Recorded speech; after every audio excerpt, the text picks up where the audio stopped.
और संत में कोई अंतर नहीं माना कि कोई संत होता है, वो संत किसके समान होता है? एक बच्चे के समान होता है। संतन हृदय नवनीत समाना।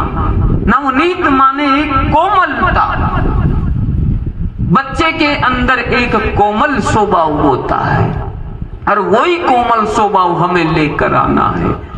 अगर ये गांठे भरे रखेंगे अपन तो किसी भी काम की नहीं है। ये जो नफरतें भरी है हमारे अंदर, ये हमें सरल नहीं होने देगी, हमें बिल्कुल भी सरल नहीं होने देगी। हमें एक बच्चे जैसा बनना है। कोई चाटा लगा ले और 5 मिनट में भी गोद में उठा ले तो हम उसके पास जाएंगे। एक सीधी सी बात और समझ लेना, एक छोटा सा बच्चा है, अगर समझ सको तो समझना, बहुत गहरी बात है। एक छोटा सा बच्चा है, वो छोटे से बच्चे को दूध कौन पिलाती है? माँ पिलाती है। माँ छोटे से बच्चे का पेट भरती है, माँ उस बच्चे का पेट भरती है, ठीक है। पर उस बच्चे के जिस दिन दांत आते हैं तो सबसे पहले पेट भरने वाली को काटता है।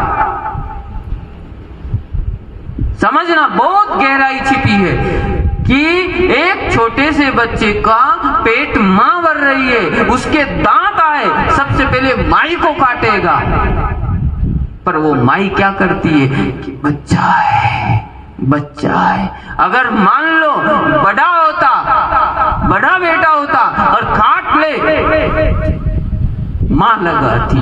वही है, मां और परमात्मा कोई अंतर नहीं है। मां और परमात्मा में कोई अंतर नहीं है। मां के छोटा बनकर काट लिया तो भी माने का कोई बात नहीं। परमात्मा के सामने छोटे होकर उसे काट भी लेंगे तो परमात्मा कहेगा कोई बात नहीं, बच्चा है।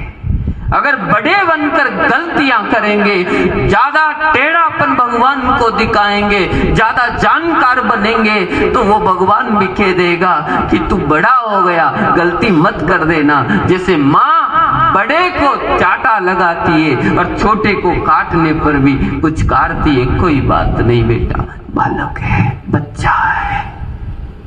छोटा कब बनेंगे? जब सरलता आएगी हमारे अंदर, एक सीधापन रहेगा, न कोई दोस्त न कोई दुश्मन, बस जहां रहो वहां आनंद। जैसे भी रहो वैसी स्थिति को स्वीकार करने लग जाएं, वही सरलता है। और सरलता नहीं आई तो हमारी भक्ति, ज्ञान, पूजा पाठ किसी भी काम के नहीं है। ये फाइनल पक्का है। अगर सरलता नहीं आई तो, और सरलता बहुत जरूरी है हमारे अंदर। और ये भक्ति सिर्फ सरलता लेकर आएगी और वही सरलता हमें मोक्ष दिलाएगी, वही सरलता हमें मोक्ष दिलाएगी। एक बात तो आपको मालूम होगा, वो बताया था मैंने कि भगवान ने एक ही चीज बोली है कि जैसा जन्म लेकर आया वैसा मरने से पहले बन जा। जैसे जन्म लेकर आए वैसा मरे उससे पहले हो जाओ। जन्म लेकर आए बच्चे थे, बच्चे सा स्वभाव था, ना कोई दोस्त न दुश्मन, तो मरे उससे पहले वो बच्चे सा स्वभाव हो जाए। जो दुश्मन है उनको भी गले लगा लो, जो मित्र है उनसे भी बढ़िया भाव, जो भी खटपट हो रही है जीवन में उनको सबको भुलाकर एक हो जाओ। मरने से पहले ये काम कर लेना।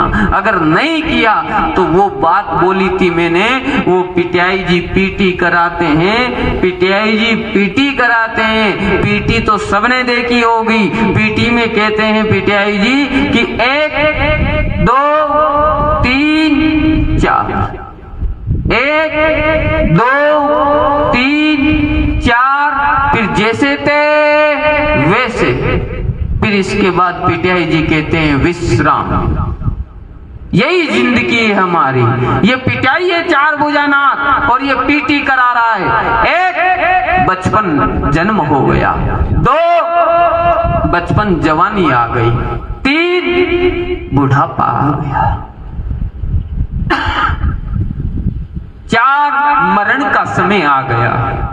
अब तो पिटाई जी क्या बोलते हैं, जैसे थे वैसे, जैसे थे, जैसे बचपन में थे वैसे हो जाओ, क्योंकि इसके बाद मैं विश्राम कहूंगा, डायरेक्ट मसान में भेज दूंगा, इसलिए जैसे थे वैसे बन जाओ, जैसे बचपन में थे वैसे बन जाना है।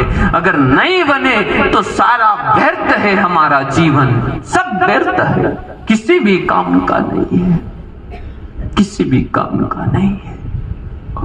और हम इस उम्मीद से बैठे हैं ना कि ये जो बैर भाव होता है, जो ये कठोरपन होता है, ये किस वजह से होता है। ये कहीं मैंने भी कभी कभी रिसर्च किया है, ये सबसे ज्यादा मनुवार की वजह से होता है।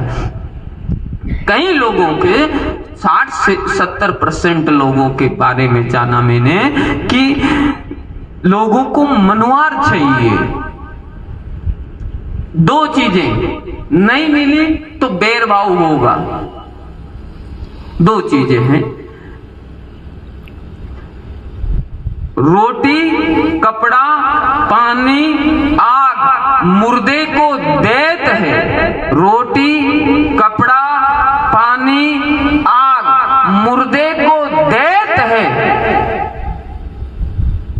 कितनी चीजें मुर्दे को मिलती है, जो मर जाता है, पड़ी है लाश धरती पे, उसको क्या क्या मिल रहा है, रोटी, कपड़ा, पानी, आग उसको मिल रही है। इसकी उम्मीद से हम लड़ाई झगड़ा करते हैं। अरे ये रोटी, कपड़ा, पानी, आग मुर्दे को मिलत है, फिर जीते जी क्यों बैठते हैं साहब, जीते जी इनके चक्कर में लड़ते।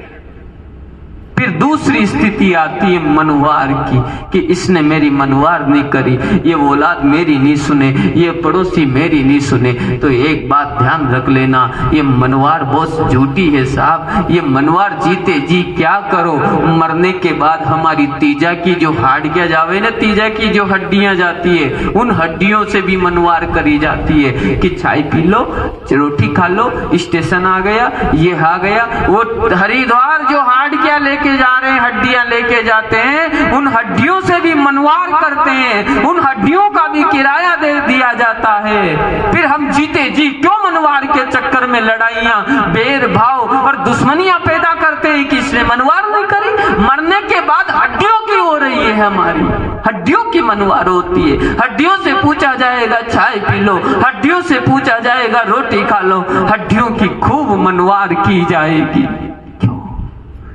देखो तो सही, आप हिसाब तो देखो, जो जन्म के समय 2-3 किलो का था, वो मरेगा उस समय उसकी हड्डियां भी 2-3 किलो की रहेगी। बराबर हिसाब है गोपाल का, बराबर। फिर ये बीच का जो जीवन है, इसे बेकार क्यों भेजे हम? एक सरलता, नाजुकता, बड़े आनंद के साथ, बड़े भाव के साथ जिए। 2 गाली निकाल दी तो उसको भुला दो, किसी पे गुस्सा आ रहा है तो थूक दो, पर उसे गले लगा लो।